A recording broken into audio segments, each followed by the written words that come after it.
Just doing some final setup here. We'll be live in just a moment.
Hello. I am your host and developer of LightWave, Noah Petrides, and this is a LightWave Developer Stream. We're trying to stream on Steam, trying to get people to check out the page, wishlist the game as it will be coming out soon. I just finished up a whole suite of stuff that I'll be showing you today. Working on a little bit of wonky internet out here in the boonies, so hopefully the connection is stable and doesn't look too bad. But other than that, we're going to be jumping right into it here. I'm just going to confirm a few metrics, make sure that the stream health is good, and that the viewers have not been dropped, anything like that. And then we'll be getting right into the gameplay. So I'm going to show off, of course, the game. A lot of the menus are still pretty much the same, although there is one big change that I have not really shown or posted about anywhere. I've just left a little tweet about it, but I have not shown it off yet, so I'm excited for that. And, of course, we have the entirety of the gameplay, all these brand new levels, new best times, and today we're actually going to be trying to get some new best times. I have some new levels that I haven't really figured out what kind of best times may be good for them. What I like to do is run through them as fast as I can and then kind of base it on that. But I know, of course, that especially with the additional mechanics that you unlock later in the game, that the levels can be beaten much faster than just those standardized times. So, with no further ado, we're going to jump right into LightWave. We have our awesome intro music here, and of course it is a multiplayer game. I do have a controller lying around here somewhere, so if you so desire, I can, in fact, show off a bit of that. It works just like many other games. As soon as it detects the first input from a device, whether that's a controller or your keyboard, it sets up your player. You can decide your player color, which will be, of course, useful when there's multiple players. When there's one player, just whatever one you like. It's not an infinite color range, there's just so many of them, but pretty much covers the entire rainbow. For our purposes today, maybe we'll start with darker purple, see how that looks. Hopefully it doesn't get lost in the levels. And so this is the unique thing, so of course when all the players are ready, you're going to confirm. But if you're a single player, and I thought about allowing this for multiplayer too, but I think I don't know how many people are going to need to have this additional menu if they're in multiplayer. So in single player, you have the option of accessing the speedrun mode. And you can also see there is a speedrun plus mode, which is currently locked.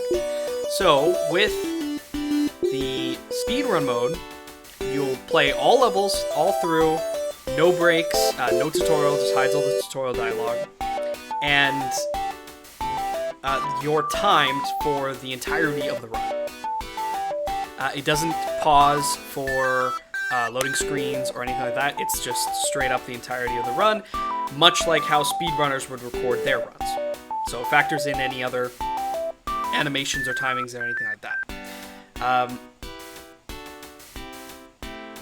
I wanted to do this as a way for speedrunners to not have to set up all those other points, but I'm sure people will be doing it anyways because maybe they'll have custom versions. So the speedrun mode, my goal was to disable a lot of flair of the game and just have a very pure aesthetic speedrun. So you go right into the game, and you are going as fast as you can, and the loading screens there's no extra flair there, there's no cutscenes, there's nothing in your way to stop you from going as fast as possible. There still is a little bit of a ready state, which I can of course show off as we start in levels. So we have grids 1 to 4 right now are complete. The only thing that's probably left, I'd like to give grid 1 its own music, because currently it's sharing the music of grid 2. So I'd like to get a unique chiptune song for grid 1. Of course, my plan is for the game to have a unique soundtrack per grid, plus the menu music, 9 or 10 unique soundtracks, which I will also be offering as part of the game, or maybe as a paid DLC. I don't know, we'll find out, see how much demand there is for it. And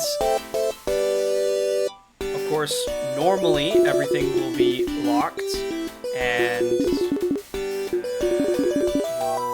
we don't have an example here to show you, but here, because all the levels are unlocked, I can sort through them. Additionally, these lists are expandable, so we can add more levels.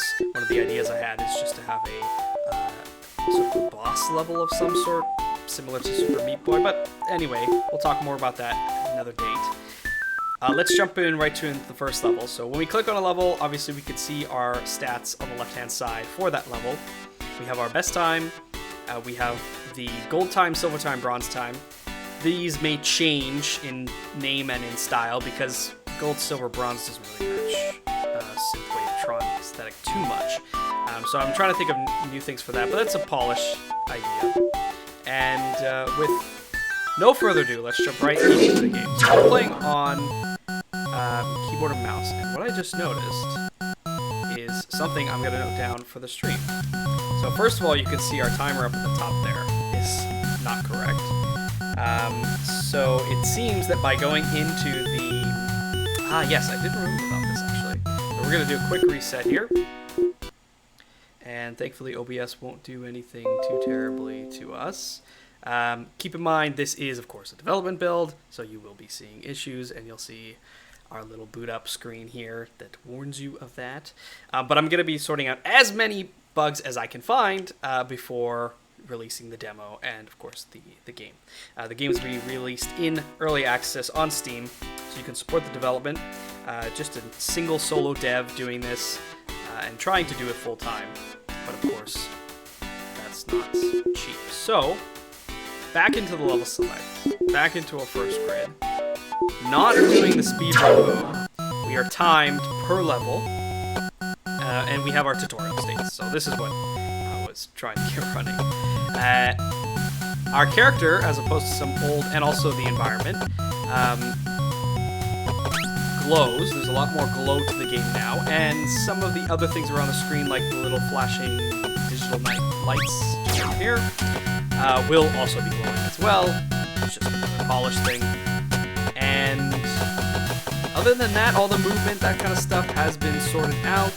And the game is very simple premise. You move, and you try to reach the goal. In this case, the goal is the RG bike, or RGB bike, but RGB. Everything is RGB in this world, as you will shortly find out. As soon as you touch the bike, the level ends. You have your complete screen. Of course, you have your medals if you've earned them. I've already earned them because my best time is already pretty good.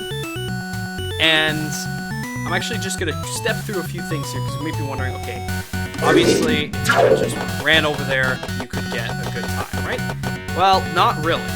And you can see here, just by running, I only got 3.3 seconds.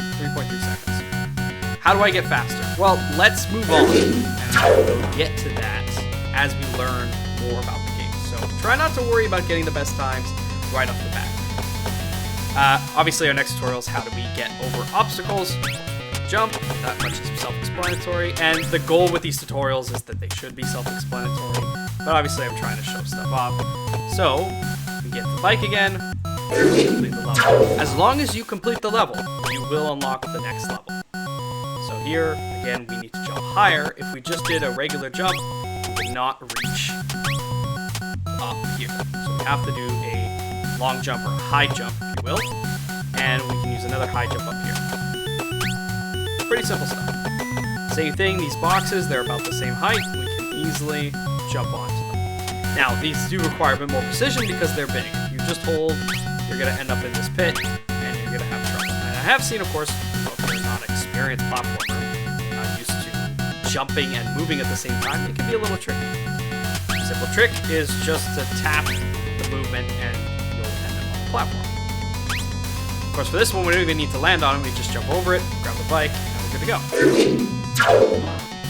Now, another technique, if you have an obstacle that is too high to reach with even your high jump, is, of course, a double jump. Because what game doesn't have a good double jump? Right now, we just have some simple particle effects for it. We might be doing something more advanced later.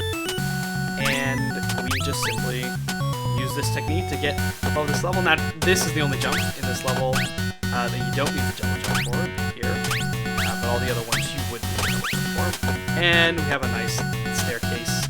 It's a bit bigger than our character, but we can descend it and reach the bike. Now, the next technique is very important, and you'll be using it a lot, is the slide. And in the following level, there's another technique with the slide. So right now I have it on the control key, and the controls are not customizable at the moment. I thought about the shift key. In fact, I originally did have it on the shift key, but sticking keys is a big problem. So right now it's just on the control key. Hopefully that's not too annoying. I'm used to using my pinky finger for a lot of games, so I find that comfortable, especially with platformers, but it may not be comfortable for everyone. And of course, this game can be played with a controller, and there's a different control scheme for that as well. It's a bit easier to set a custom control scheme on a controller as opposed to a keyboard, because you can go into your Steam settings and change your control. So we learned how to slide, and as you can see, running has a bit of acceleration, deceleration, but sliding or dashing on the ground does not. So we jump down here, it's going to say to us, hey, did you have some trouble? Because we can't actually get anywhere from here. There's nothing we can do. So we need to make this gap, because our RGB bike is over there in the corner. And this is where we want to go. So, run back here, use our double jump technique, get over here. Or you can hit the R button to quickly reset. I don't really tell you that anywhere. I probably should add that maybe somewhere in this level, and be able to quickly retry. Now, if you try your double jump, you're not going to make it. Of course, if you try short hop. I'm not going to get any more there. But you can use your dash in the air. Now, there's a few ways you can use your dash in the air. Obviously, we got over here. Let's just finish the level. Retry. So we can use the dash if we're holding just the D key to go right, or just the A key to go left. We do an air dash horizontally. Horizontal air dash. As you can see, the trail that will be behind is pretty much exactly horizontal. And that's enough to get us over here. So that's fine. We can use this horizontal air dash. That's great. But, did you know, you can also do air dashes in different directions. If you hold straight up, you can use the air dash to gain a little bit of height you couldn't otherwise. You can hit our head off the top of here. If you hold diagonally, W and the D key, you can do a diagonal air dash. Like that. So, this will be an important technique. In fact, this level will probably be one of the first levels where you would need to use that kind of technique. So, for example, try to get there. It's a bit tricky. I believe it is possible to get there with a double jump. But in the meantime, you can just get here, finish the level, move on, not have to worry about it. But we want that sweet, sweet gold. We want that best time. So how do we do it? Well, we can use our dash. And in this case, again, the either dash will work. Always be the case. We can use either a diagonal dash. And we can also dash and then jump. That's another technique we can do. Dash, jump, we get there. It doesn't really matter which order we do. Jump, dash. Alright, we passed this tutorial step. We're now on the next stage. You can see the color has changed. It's informing us, hey, you're on the next thing. You're probably going to learn something new. There's a new obstacle in this case. And if we just walk into the slide, bad things happen. We get reset. And our timer gets reset. It's not, doesn't count how many deaths you have. Although I guess I should add an analytic for that. It'd be interesting information to know. But you can die over and over again. And the only thing is you have to start from the beginning. There are no checkpoints in LightWave. Each level is designed to be short enough that you shouldn't need checkpoints. And if it's long, then that's the challenge of the level, not necessarily anything else. So here we can't exactly see where we're going. We don't know what lies ahead. So we may be doing... We don't really know what we're doing, we just know we need to get over this obstacle. So the best bet for us is probably to jump as far as we can and as high as we can and see what comes next. If there's another obstacle in the way, hey, at least we learned something. We reset, we try again, and we're good. So we're going to make a long jump. And turns out that 2 jumps is enough to get through here. But, let's try again. Say you are struggling and you're like, I don't know if I'm going to make it. Well, of course, don't be afraid to use your dash. Now, here's another interesting thing that just so happened to work out in the physics of the game. I didn't really intend for it. But, if you are moving over 1 square wide gaps, just proves to you this is in fact a gap, you will continue moving through it. Just like in Mario, for example. It's kind of an unintentional side effect about the collider of the character. As long as you keep moving, you'll be fine. You can also dash over this. However, you cannot dash diagonally downwards, because it will send you to the pit. So do be careful about that.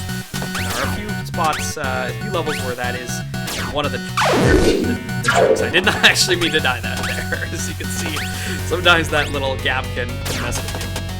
But that's pretty much the entire challenge of that level, just getting you to understand how those obstacles work and also how that one platform gap works. So over here we have our pools that will kill us and make us reset.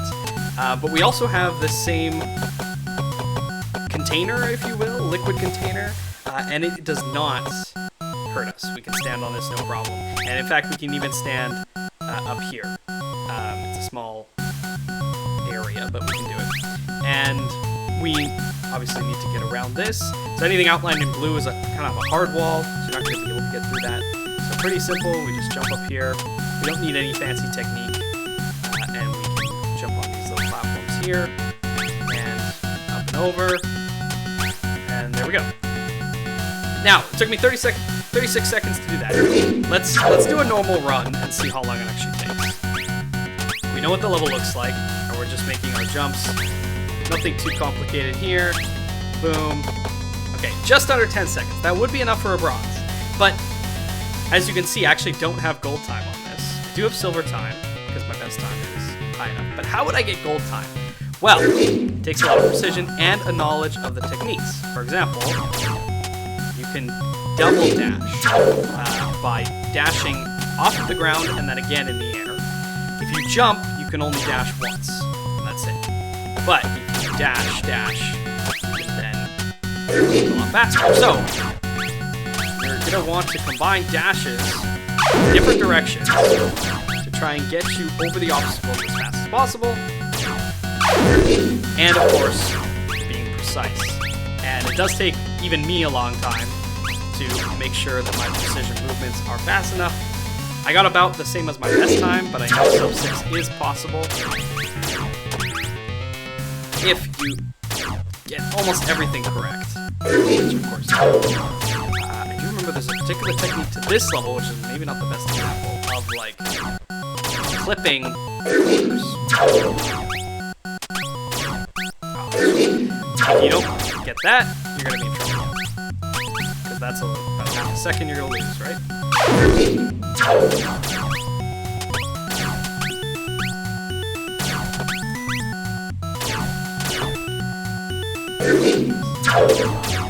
going to try a couple more times here just to see what my current best is. It's been a while since I've kind of grinded out this level, if you will.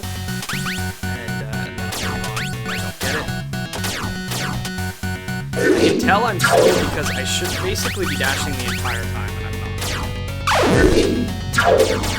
What I mean by that is, like, I dash up here, I dash up here, and I dash here. See, that's what I was missing. So I need to land and then dash off of this as well. See, I missed that dash off the top. So, look, we just cut almost half a second off our first. Not that one.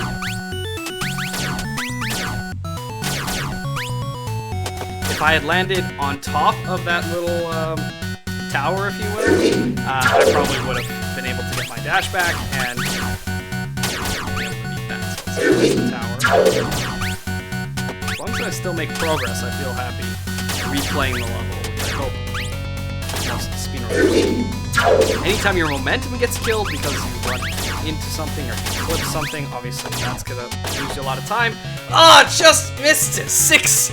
Almost sub 6. Okay, we got this. Not that one. Maybe I'll have to give up there because I want to keep moving forward.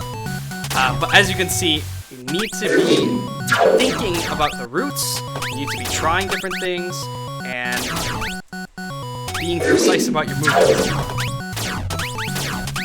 And sometimes there is no, like, perfect route. You just kind of have to find what you can. Great one. Okay, last try.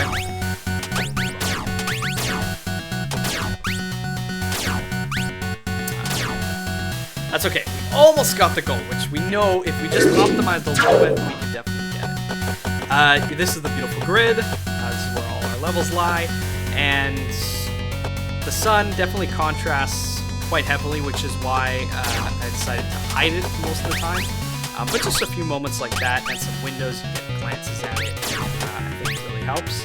But the glow is really what you need to be paying attention to because that's what will tell you about your level.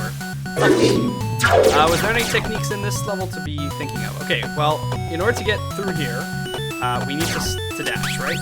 But if we dash out of here, we're going to hit this barrier and lose all our momentum. So what's something we can do to optimize that? Well, we can dash downwards so that we keep some of our momentum, but we still lose a lot of it. So what if we dash earlier and then jump over the bend?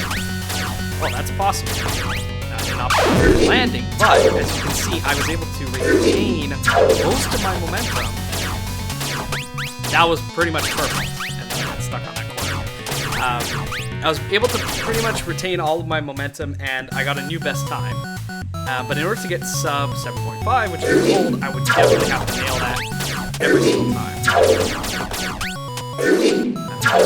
One dash too short, and I got stuck inside the barrier. I've seen that before, but it's very difficult to reproduce.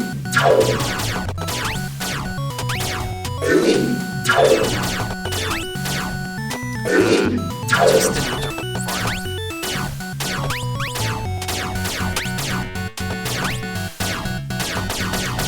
Oh, and again, we just missed the time because we weren't quite right. We were just a little bit off. We hit some edges a little bit too harshly, so we're just off from the goal time. So we could definitely optimize that if we replay a little bit more. In this case, we are going over some pretty tight areas. I was actually able to do that, surprisingly. I thought I would die there. Dash under here, jump up here, and then get through this little gap. Now this gap is not as narrow as it could be, but it's narrow enough that if we mistime our jumps, whether it's one jump actually, it looks like I can do that with one jump if I jump from up here. Yep. Or two jumps, or even a jump and a dash, whether it's one jump and a dash or two. Probably one jump and a diagonal dash. But we want to be dashing because dashing is faster than running. Now, you may have noticed that in this level, there's a gap over here. What's there? So I'm just going to show you. We're going to skip the bike, come over here, and this wall is a little bit janky, so I probably should fix that. But there's actually nothing here. There's nothing over here. At least not right now. And when we get further into the game, you'll realize that there are some routes you may not be able to take right off the bat. And that's because we can unlock new abilities for our character. But that's actually not for a while, so we won't worry about that right now. This level is trying to teach you that you can't just walk wherever, like you need to actually time your things and think about things. In this case, we can fall and then jump, and we'll be fine. We just walk into that last wall or not, like jump, we're fine. But we wouldn't know that we needed to jump until we actually come down here, see, okay, that's the approximate depth of the pit. Then we know, okay, we jump, next one, jump, next one, jump, and save yourself with a dash. So, not a particularly difficult level, but definitely one that explains to you, like, you need to use your dash to get into these gaps. I thought about making the gaps smaller and smaller and smaller, but to be fair, I didn't want to make the early levels too difficult.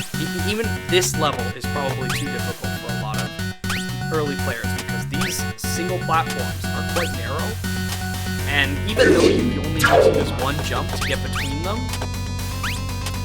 a lot of players probably are not very precise with their movements. Especially if they're not yet familiar with LightWave's particular movement system and patterns, and air resistance, and all this other stuff. Now, you may have noticed there's a platform here, which I probably can't get to without showing how to actually get to it. Okay, I can jump to it. That's fine. Getting to it here is not really that useful unless you know how to get out of here.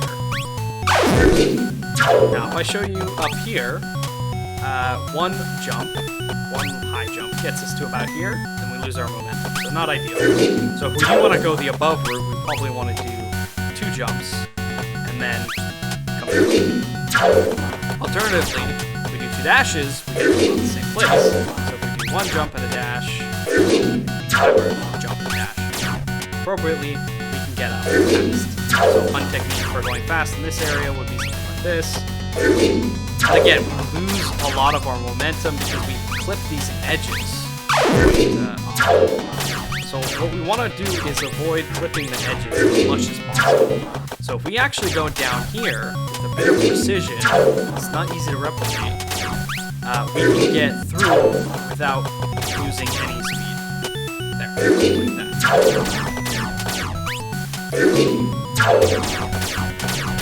like that. There, that would be like the way to do that. And then from there, of course, we're going to do the rest of the level. There's probably other more efficient ways to go up here, but as you can see, just with that little bit of optimization, I was able to bring my best time down, 7.3. At least I have a silver now. How do I get to gold? Well, I have to really be on point with these dashes, and really accurate with my movement. And as you can see, the faster I try to go, it's not necessarily gonna work out for me because I need to be precise too. Just spamming the dash button is not necessarily gonna get me there. This might be close. Yeah, that was better. That was actually very close. So again, just optimizing those presses. Just missed that. Now I need to delay my jump a little bit and use the dash button now. Oh, I actually did it. Okay, save myself. Let myself die.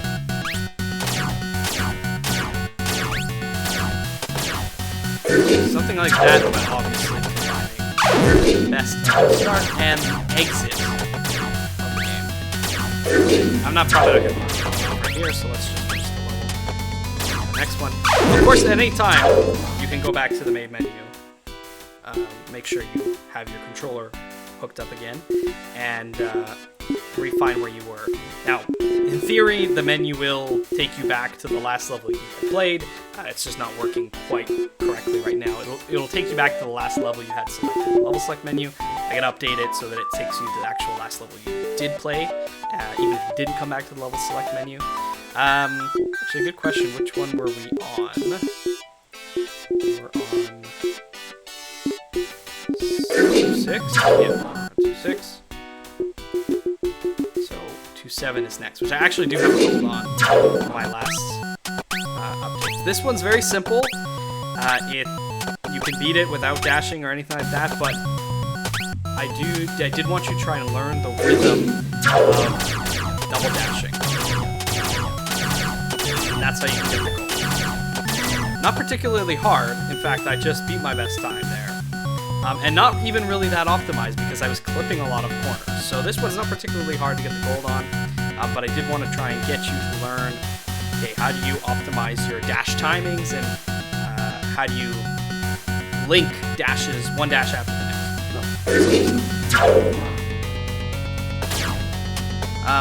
Before I show you this next level, because it's interesting, I just want to see if anyone left anything in the chat, which I'm not sure where the chat's at. I do have some people. Thank you for letting me know that the game sound is a little loud. I'll turn that down. Probably about there is fine. And we'll continue from here. So this level, you know, you can see there's something up here in the corner. It's kind of interesting. Maybe we'll get to that later. In fact, I'll let you explore that later. These levels will be available in the free demo. Oh, I actually didn't update that glow there, so that's another thing to remind myself to do. Just some headspace here, nothing too big of a deal. So this level is a good example of the split pathways that some of the levels have. So you can come up here, you can dash across this, or you can actually end up falling down here and run along this downwards path. So if we actually do each of them, let's start with the upwards path.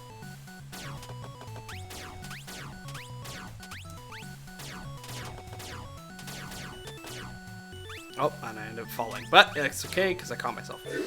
So the upper path is a little bit safer because if you do fall, you can land on the lower path and keep going.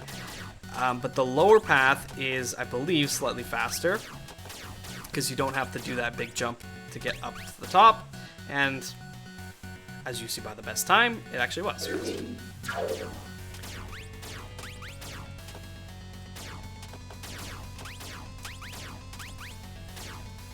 See, and I missed it. But if I use my dash and both of my jumps and I didn't land on anything, I can end up often in trouble.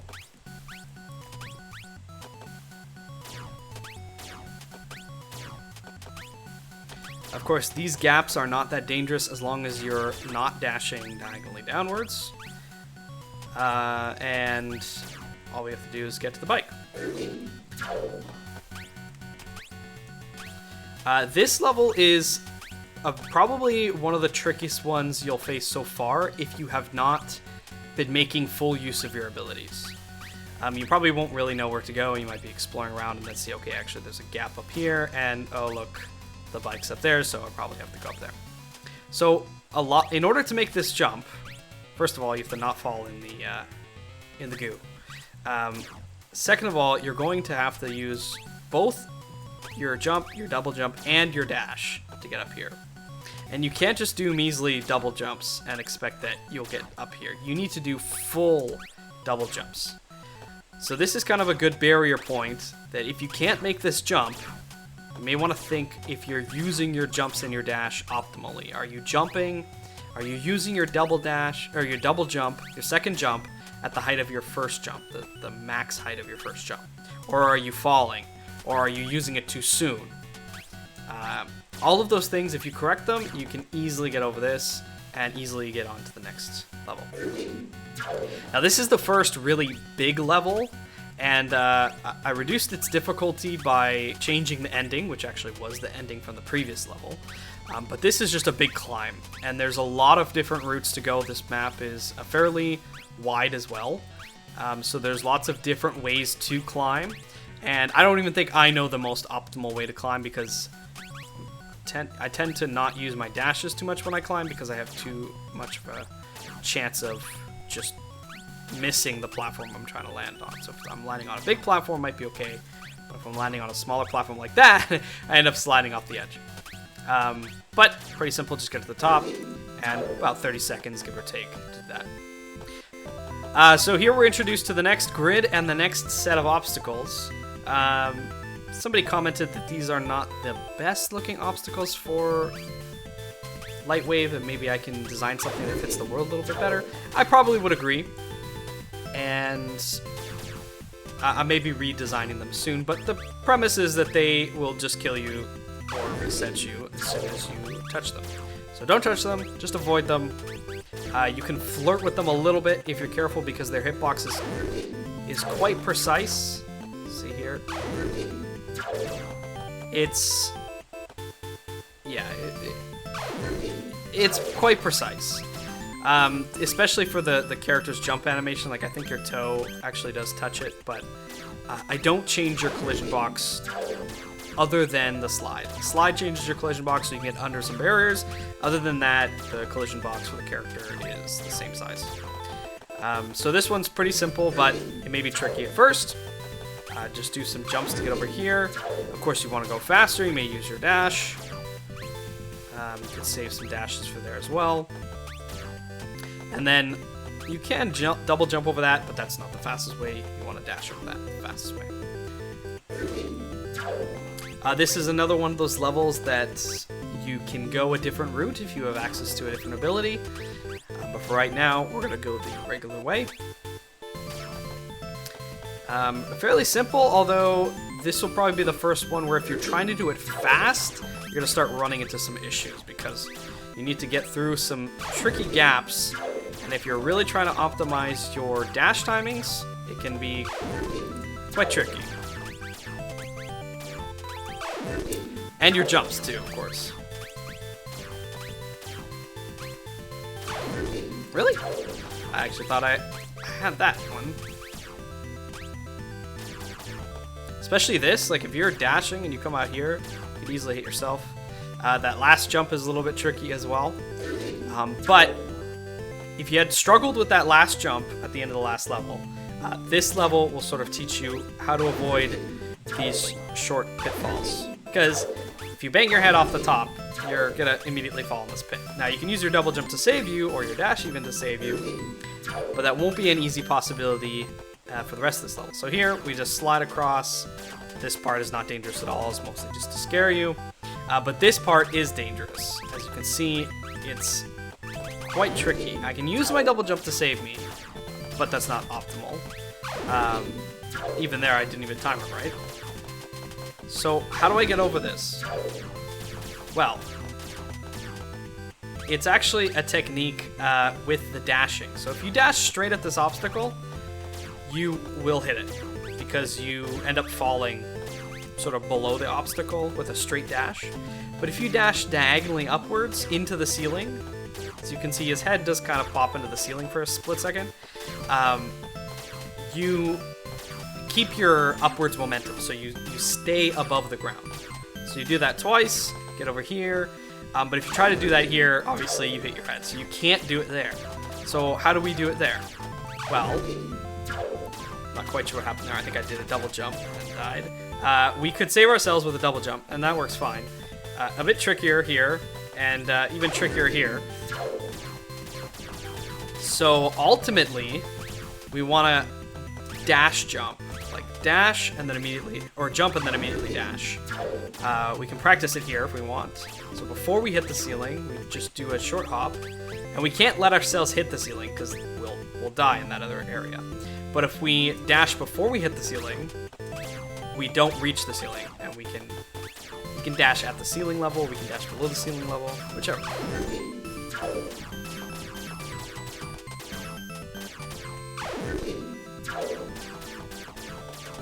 Dash up, jump dash, and then here we have a few different ways to get past it. I like to do it that way.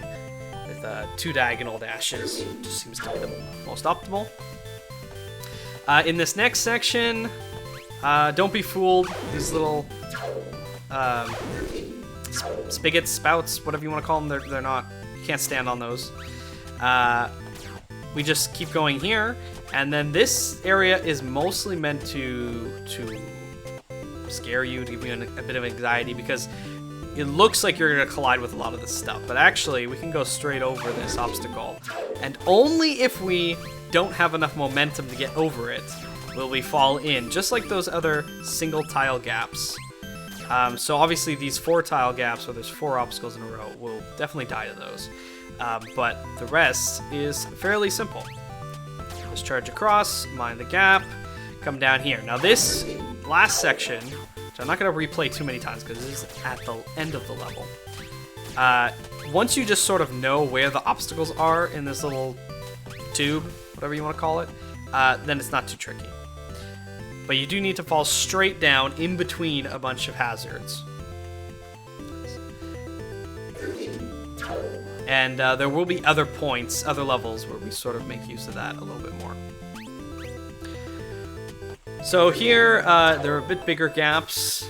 Now, you don't have to walk down these, but of course the first time you probably don't know where the rest of the level is. So you may just yeet yourself off the edge here and hit this wall. Be like, okay, I just come down here. Now, again, there's another point where I can make a decision. Do I go left or right?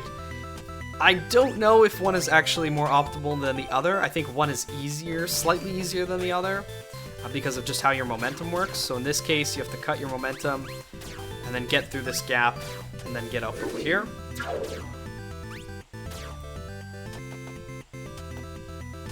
Whereas over here, I find you can sort of just jump high enough and get in between that gap and keep most of your momentum. So it may be slightly more optimal. Now, in order to get up here, you will need to do that high jump, dash again. So again, if you're not practiced with it, you should get some good practice here. And make sure you know how to do it, because it is an important technique. Moving forward, these aren't really meant to be a big threat to you, but they will be a threat to anybody using other movement techniques. You come up here, and you can go on this lower path, you can go on this higher path. Most of the levels are wider horizontally, just because your computer screen is most likely going to be wide horizontally. I could see you playing this on a vertical screen, but I don't know why you would want to. But either way, either path is going to get you to the end, although one might be trickier than the other. In fact, in this case, the lower path is definitely trickier, but I think it may be, in fact, faster. We need to do some tricky maneuvers here to get through. And if we keep our momentum the entire time, it's not so bad.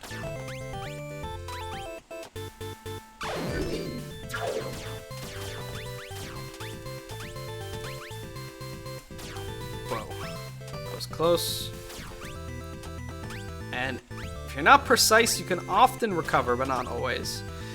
We can go either way here. We can go up or down again. And it's not really, yeah, this one's a little bit easier because you don't have to go over so many things, but I do feel like the lower path will kill most of your momentum there. So if we now take the upper path,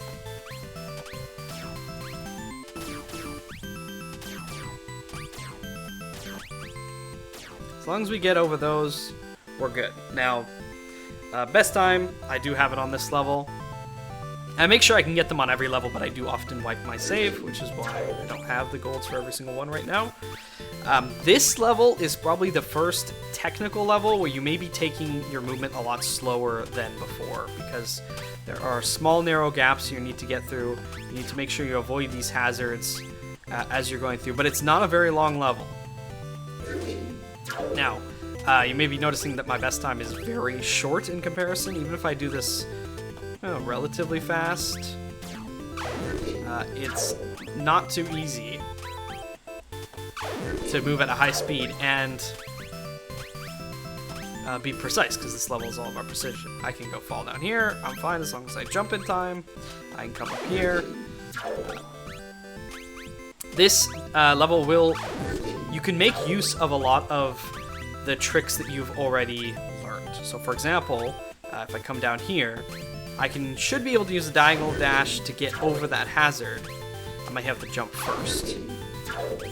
And it is also possible to get between this gap, which I'm sure a lot of speedrunners will appreciate.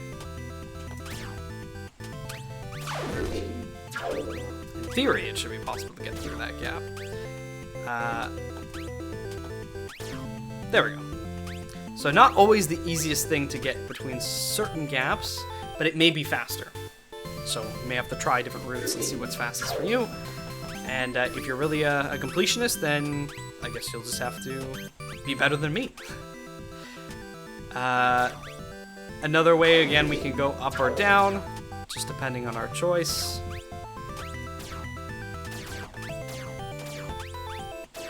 Not a particularly hard or long level.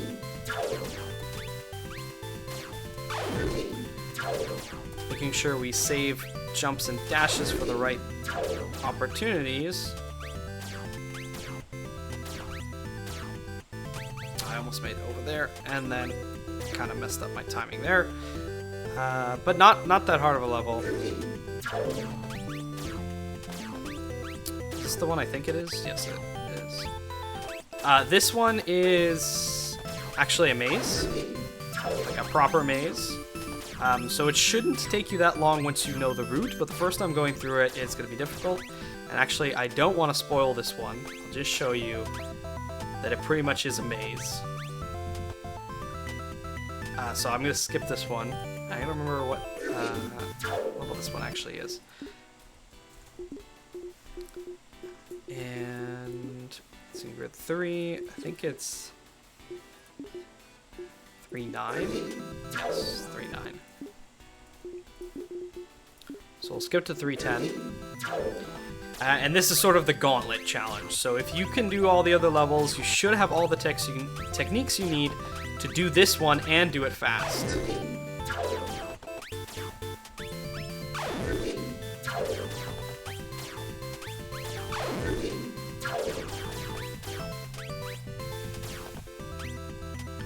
As you can tell, I probably talk less when I'm trying to be focused, and that's okay.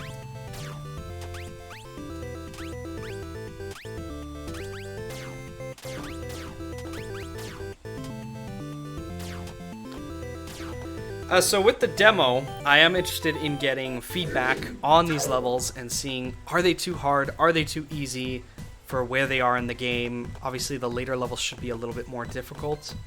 Here we're being introduced to a new kind of obstacle. It's safe to slide under, but the crystal top knife, if you will, I always called it a crystal knife, is dangerous. So if we try to dash over this, we're not going to make it. However, we can jump over them just fine. Even if we were to run into here, we're okay. We just need to make sure we get over that. But here, we want to make sure that we cut our momentum so as to not slide into there.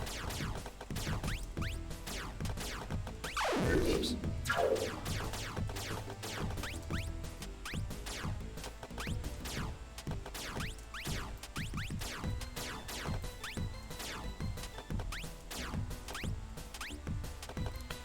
This pit is mostly just if you end up hitting this and falling in.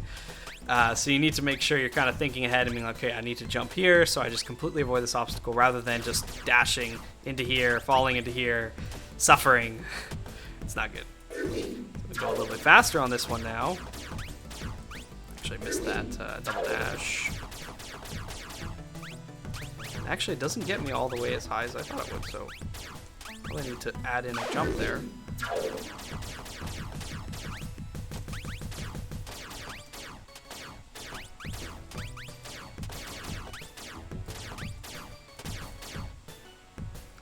Not bad. We can do sub 10. I don't know if we'll do it right now, but if we optimize this section, I don't know what we need to do to get over this. Maybe a little jump, and then back.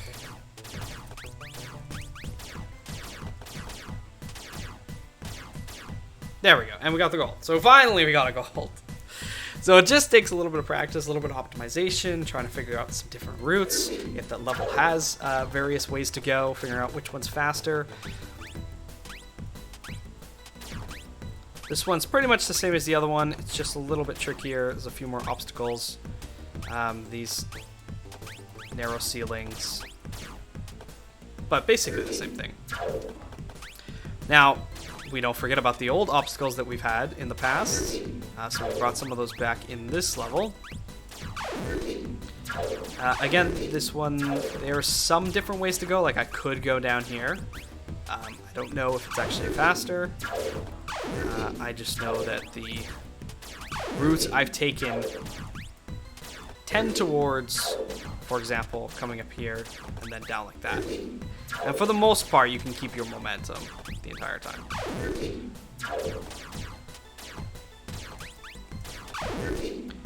Now these corners are tricky because if you try to dash up into them, you could hit the little mines. So you want to be careful about that. Coming over.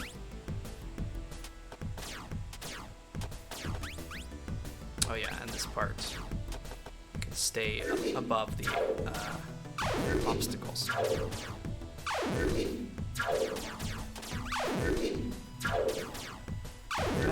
Let's dash sideways, then dash there. I did not make that over.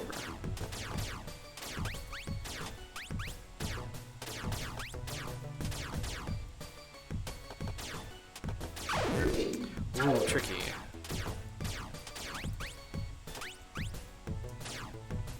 Really?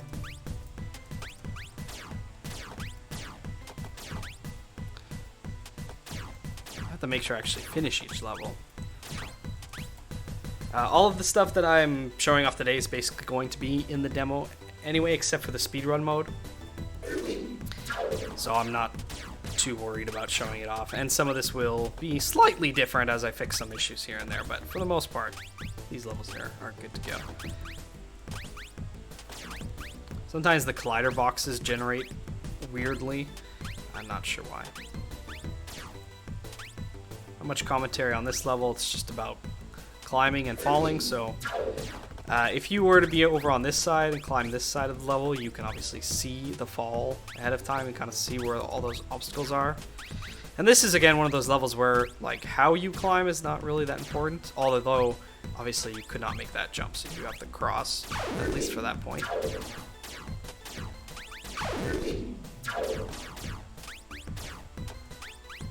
When I do the diagonal left, diagonal right thing, like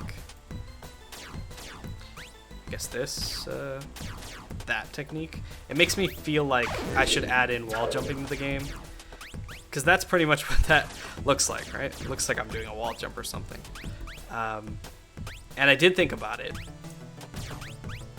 but I feel like that may add too much complexity, wall clinging and that kind of stuff. Celeste does a really good job with it, for example. Even Electronic Superjoy does a really good job with it. But it's just a different direction with the movement mechanics, especially since a lot of times climbing up and down while you're clinging is part of the mechanic, and that's a very slow thing to do. I guess I could always make it a fast thing to do. There's no real reason why it is like that. Nothing particularly crazy about this level, although this is when the levels will start to get more precarious. I can run under here just fine, but if I try to jump too early, obviously I'm going to get nicked. So optimizing here so that you're getting on ledges, going under obstacles, and then either falling down and going through, or staying in the upper path. You know, we can go back to the upper path. Not without dying, I guess.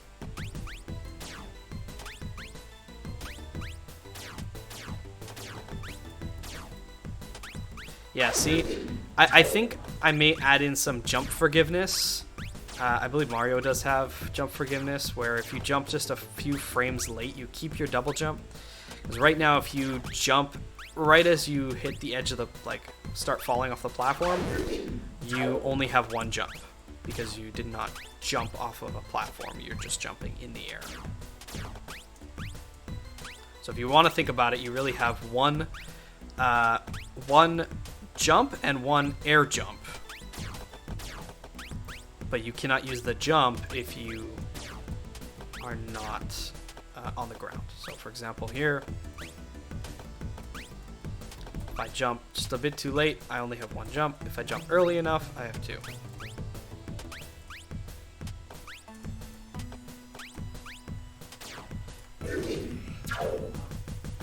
Okay, some more precision here as things get narrower, and as you can see, I actually didn't have anything to land on, so you may be surprised by that and think, well, how am I going to get out of this situation? Well, simply think about your movement skills and what you have, and those will get you out of every single situation, even the ones that I didn't design necessarily to be issues.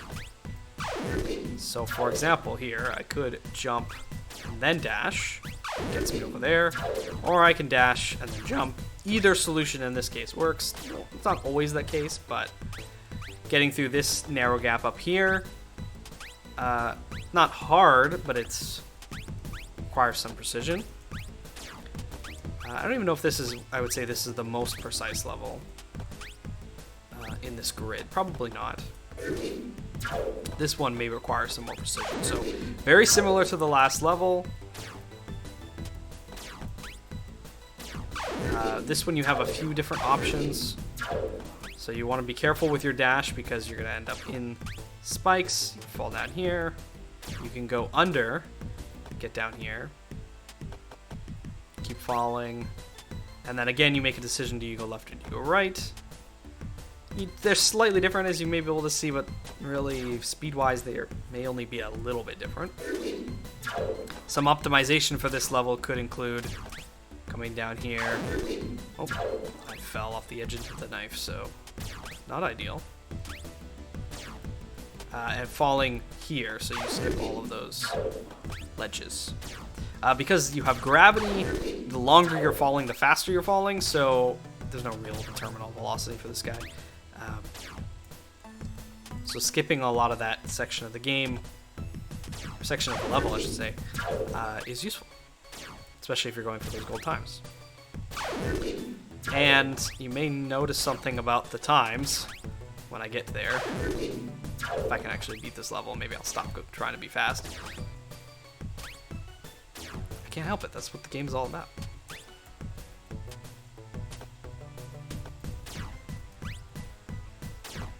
Okay. Yes, the bronze time is currently a very unique number, as you can see.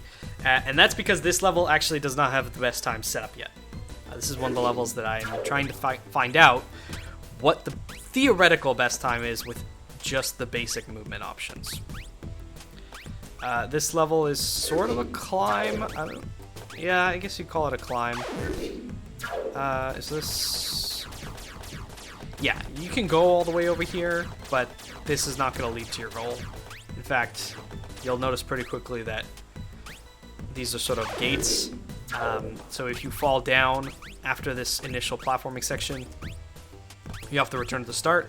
But since, unless you're doing like a deathless run, I guess you could do a deathless run. Maybe I could make that one of the speedrunning modes.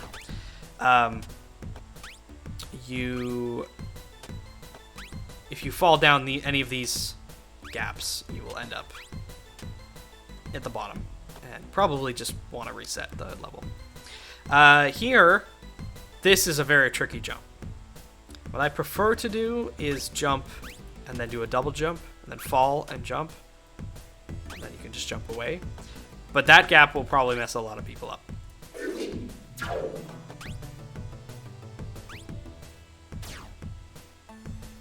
I don't even know where I was going there necessarily.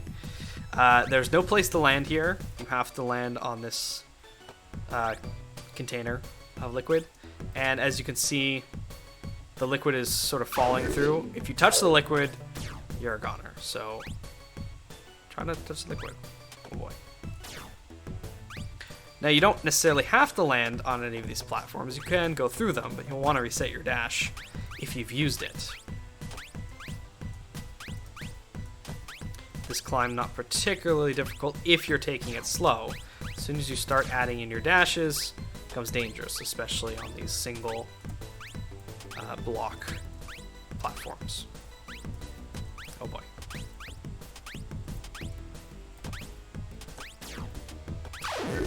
Really? Right at the end? Right at the end. Oh man. Slightly embarrassing.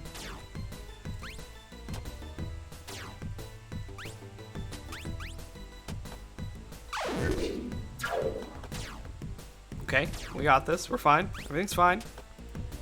Through here, on this, and I didn't kill myself. So this level may not be too tricky. Like, these gaps and stuff are not hard to get, but because there's so many hazards all around, like the whole proximity of the perimeter of the level, you might die a lot if you're overly dashing, overly jumping, hitting the jump key probably when you shouldn't. I actually could have recovered that there, because there is a second place, to go through the liquid here. I usually take the top one because I feel like it's faster, but yeah, I don't know, it may not be.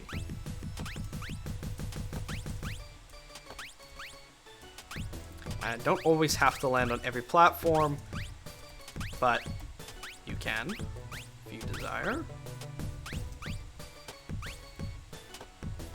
Okay, now we're not going to make the same mistake. We're going to dash through here, jump, reach the thing. This level is a little bit longer. It may not take that long if I was dashing, but it definitely is a bit of a bigger level. But again, 30 seconds, pretty much the maximum level length, just so you don't need checkpoints. You should be able to do the levels a lot faster than that, especially once you have the mechanic that we will be able to unlock very shortly here. This level, not particularly tricky either. A lot of these levels I don't feel are too tricky if you're going slow. As soon as you want to go fast, they become a lot trickier, which is sort of the main thing of the game. Like, for example, here, I'm sure I can get through that gap, but probably not consistently.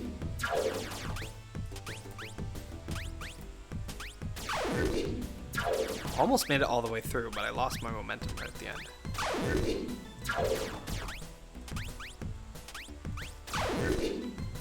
This is sort of the testing I often do to make sure, like, okay, is what I built physically possible like I think it is?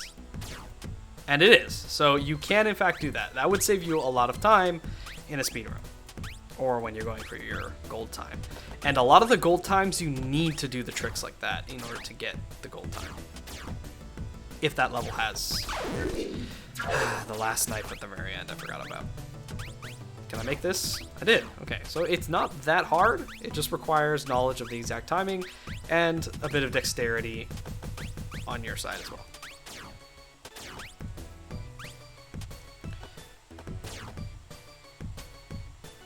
I wonder if this uploads when I'm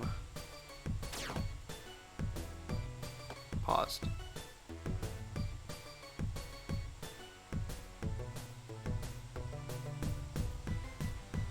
Sorry, I'm just checking, make sure the stream is still alive.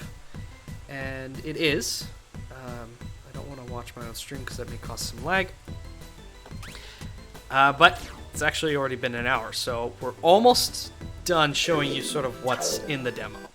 That was sort of the last level of that area, that grid. So now, I'm probably going to have a nice little cutscene here. Probably not for the demo, not in a short amount of time, but eventually.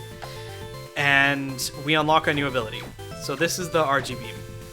So we have our RG Bike, now we have our RG Beam.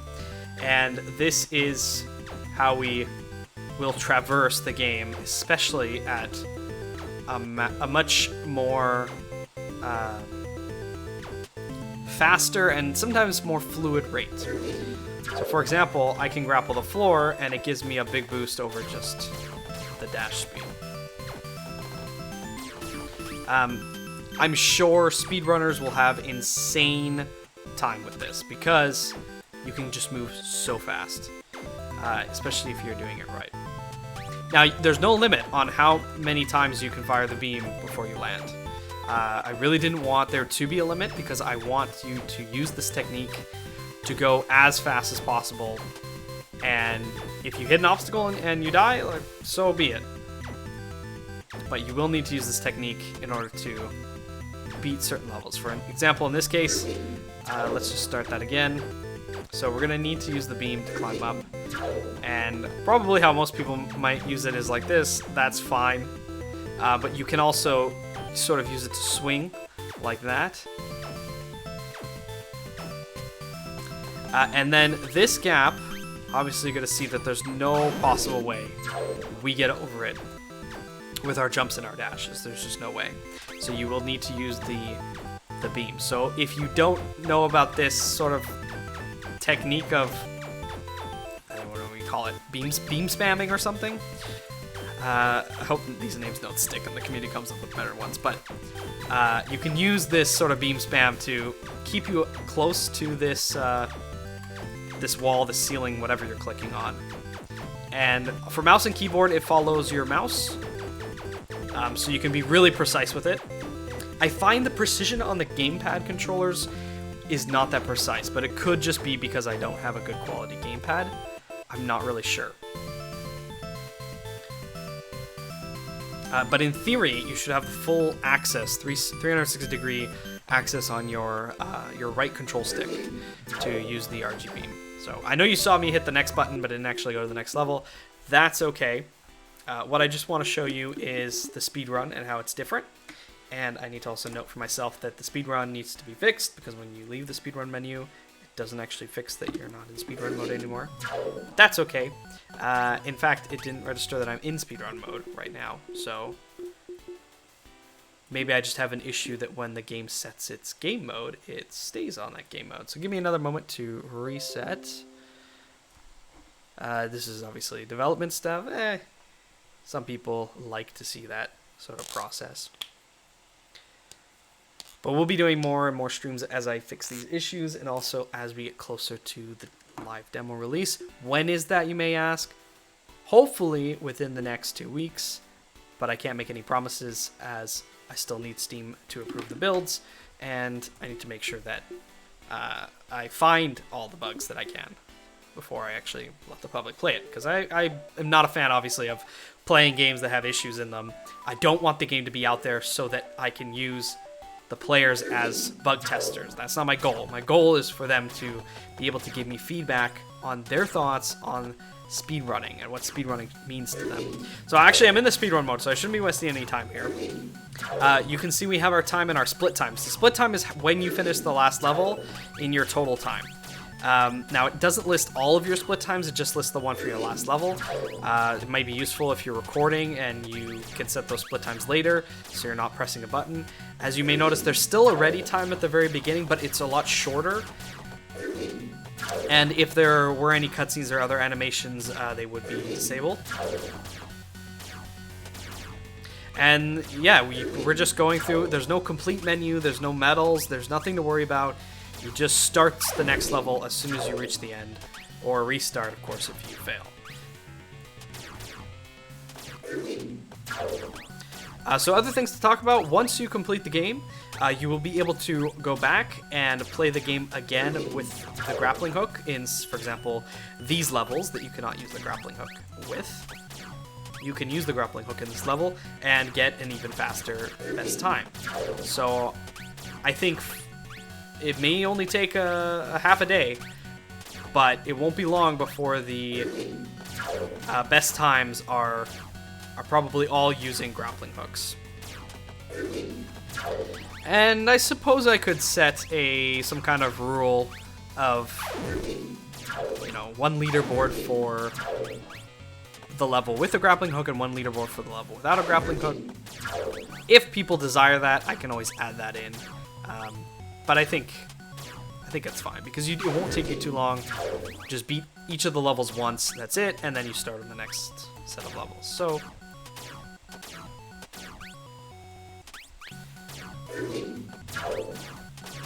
it's sort of like a New Game Plus, right? You keep your beam.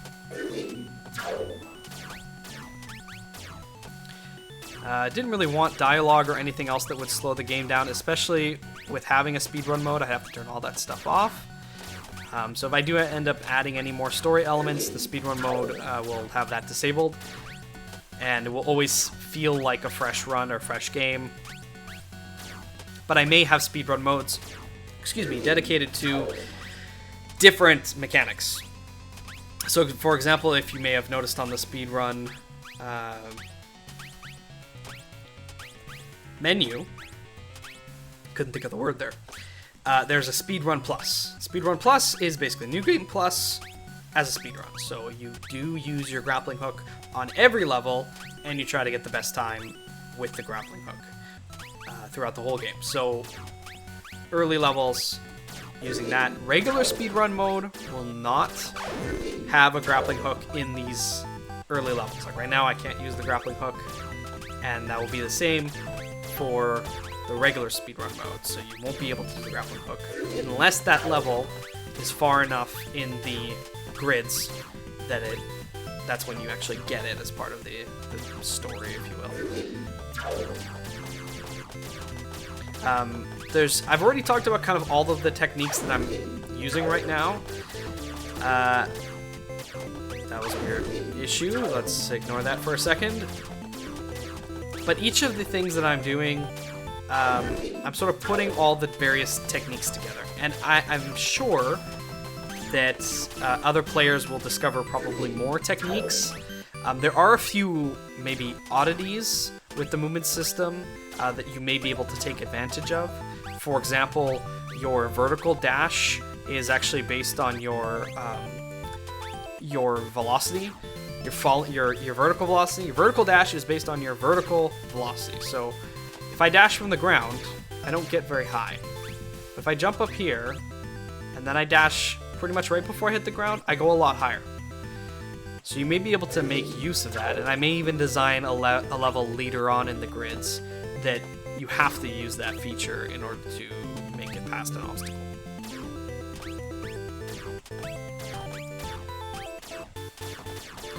So the whole game, give or take, may take an average player an hour.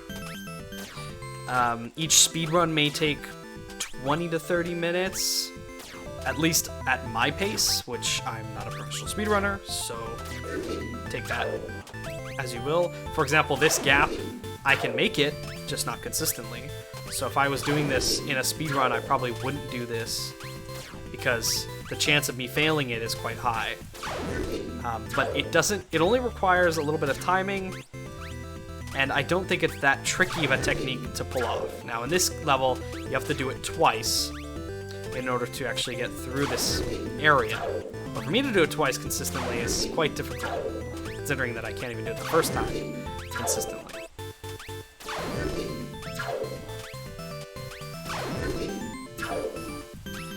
If there's anyone watching at this moment, I don't have my viewer count live, but feel free to ask me any questions about LightWave as I try to get this thing through.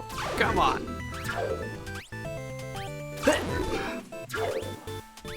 I was just doing it too. Okay, there we go. Now, can I do the second one? Maybe I'm not going to risk it. We're just going to go through, jump down, come up here. I'll probably show off maybe the leaderboards or something, and if there's any feedback to be garnered from that, could be useful. I do want to upload this to YouTube, so it's going to be quite a long VOD, I suppose it's called. But that's okay. People don't sit through it, that's fine too. We'll have many more streams. Hopefully I can join some player streams eventually.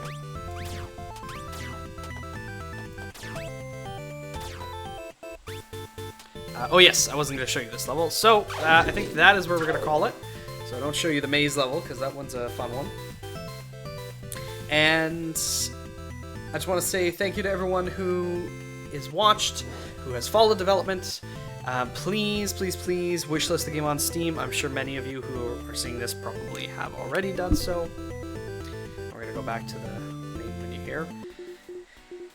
And there was a particular level where I actually had, well, I guess any of the new ones that I got gold on. No. Okay, so in order to have the leaderboard, you will need the full version of the game. I think that's just fair. I have to run servers to manage the leaderboards, and it does require an internet connection to be connected to the leaderboard. But you can play the game without an internet connection as long as you have downloaded it from a source that doesn't need internet connection. For example, right now the game is just available for Steam, but the demo will also be available on itch because it's free, and you don't need an internet connection if you're playing it that way. If you bought it on Steam, you need to download it through Steam, so you need an internet connection. But once you have it installed and you've ran it, I think at least once, you don't need an interconnection after that. It's not really DRM protected or anything like that, so in theory, once you've downloaded the files, you can copy them to a drive and take it with you to your school computer or whatever you want. It is a small enough game that that's definitely a possibility. About the leaderboards, if the game does make it to other platforms, and I say if because, for example, I have no clue if we'll be able to successfully put it on the Nintendo Switch, but it would be a nice thing to have, then the platform that the player is on will be represented here. So in this case, I'm connected to Steam. I have the Steam overlay, although you can't see the Steam overlay because it's just recording the game. And it will tell you what platform somebody's on. If they're on a platform they're not connected to that service, like if they're playing the game on the go, but they do have an internet connection, you can still submit leaderboards, but your platform will not be registered because you're not actually signed into Steam. So that's what this question mark represents. So these high scores that I've gotten for P3T, which is my developer account, obviously I'd done these either in editor or on a standalone before I actually uploaded the game to Steam and downloaded it from Steam. So that's why there's question marks. And I will be wiping the leaderboards before release, just so there's actually a fresh leaderboards. But as you may notice, I don't know why the first level, okay, the first level does have more users, but there's a lot of users here from people that I beta test or other devices I've been beta testing on, and these will be cleared. But just to give you some idea of, there's one other person, I don't even know who it is, that was able to beat my best time on the very first level. So his spamming ability of the dash is probably better than me. So, who knows. But that's pretty much all I have to show off today. Obviously, I've noticed some issues, and I'm sure you've noticed some issues. So I would beg and plead that don't worry about them too much. I will be trying to fix every single last one of them before I release, which is why I pushed out the release towards the end of the month, as opposed to earlier in the month. And again, the release date is not guaranteed because I have to make sure the builds get approved and all that. But do please look forward to hopefully February 2021. We will be releasing shortly.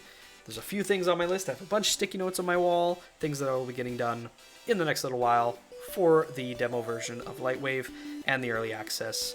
And again, why the early access? Well, it's to support development so that I can remain as an indie dev and I don't have to go get a full-time job in the games industry again. I would like to keep working on LightWave. I would like to work with the community a lot closer, work with speedrunners, work with everyday players and make sure that LightWave is the best it can possibly be. So, thank you so much for joining me. I look forward to your feedback, your comments, any questions, and hoping you racing across the grid sometime soon. Till then, see ya.